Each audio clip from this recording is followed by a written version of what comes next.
Bonjour. Est-ce que c'est possible de vous présenter? Oui, alors donc je m'appelle Pascal Rissac Oui, et je suis économiste et statisticien de formation. d'accord. Donc ça c'est mon métier. Ouais. Mais bien j'ai une passion qui est celle d'écrire des histoires, D'accord. d'écrire des aventures. C'est un grand plaisir pour moi et j'espère que le lecteur ressent ce même plaisir à la lecture de mes romans. D'accord. Au Salon du Livre, donc, je présente 3 ouvrages, 2 romans d'aventure et un recueil de nouvelles. D'accord. 2 romans d'aventure qui sont fondés sur une ancienne passion que j'avais pour les arts martiaux d'une part, D'accord. et une autre passion que j'avais pour les jeux de rôle. Donc dans le premier cas, il s'agit du livre, donc le roman d'aventure La légende du toit du monde, D'accord. qui décrit un monde, un univers d'arts martiaux dans lequel 200 prétendants, 200 jeunes gens s'affrontent dans des duels à mort selon les règles des arts martiaux. Oui. Malheureusement, pour devenir empereur, il ne doit en rester qu'un seul. Et justement, c'est le propos de ce roman, celui qui triomphera, sera celui qui utilise la voie de la non-violence. D'accord. C'est-à-dire que ces 199 opposants, eux, s'entraînent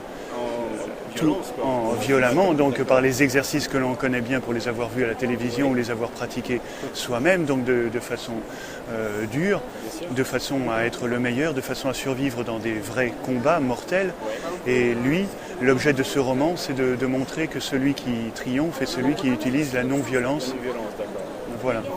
Ce serait dévoiler le cœur du roman que d'en parler, mais toujours est-il que ce qu'il fait comprendre à ses adversaires qu'il est obligé d'affronter, puisque c'est la règle, c'est qu'il est obligé de prendre leur vie, puisque c'est la règle, mais que c'est vraiment bien regrettable et qu'il leur a à cœur de changer justement cette pratique, mais il prend leur vie sans avoir recours à la violence. Mais là encore, je ne peux pas parler du procédé, sinon ce serait dévoiler la substance de ce livre, justement.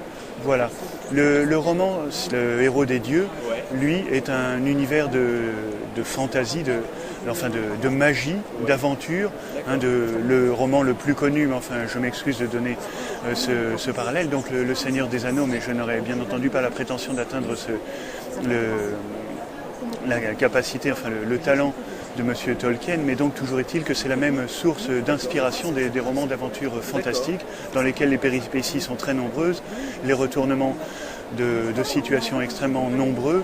Il y a une intrigue qui est également complexe, avec des personnages qui se cherchent eux-mêmes, qui apprennent au fur et à mesure de leur voyage, puisqu'ils font un voyage à travers tout le continent qui constitue le monde où ils évoluent, et ce continent donc est la possibilité tant pour le héros que pour le lecteur de découvrir des paysages enneigés d'un côté, des paysages de désert d'un autre côté, des paysages de climat tempéré, bref, tout ce que l'on connaît sur notre terre. Donc c'est à la fois un roman de voyage d'une part et un roman d'aventure effrénée, donc voilà, d'autre part dans un univers de magie où la magie est prédominante.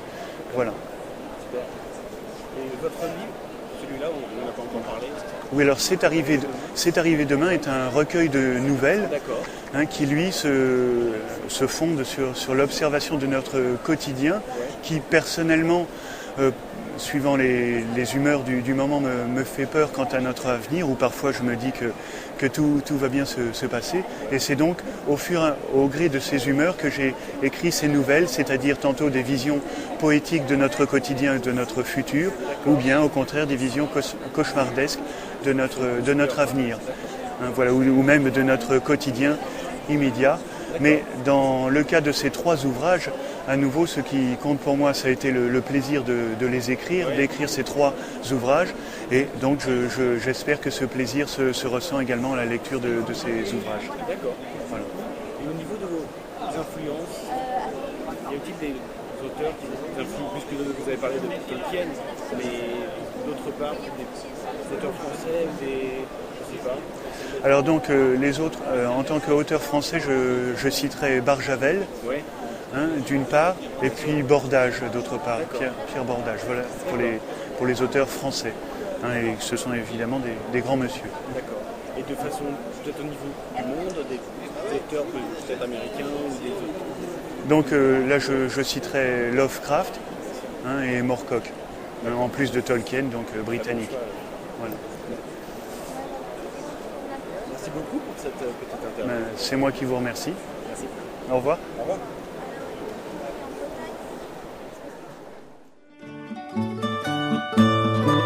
Thank you.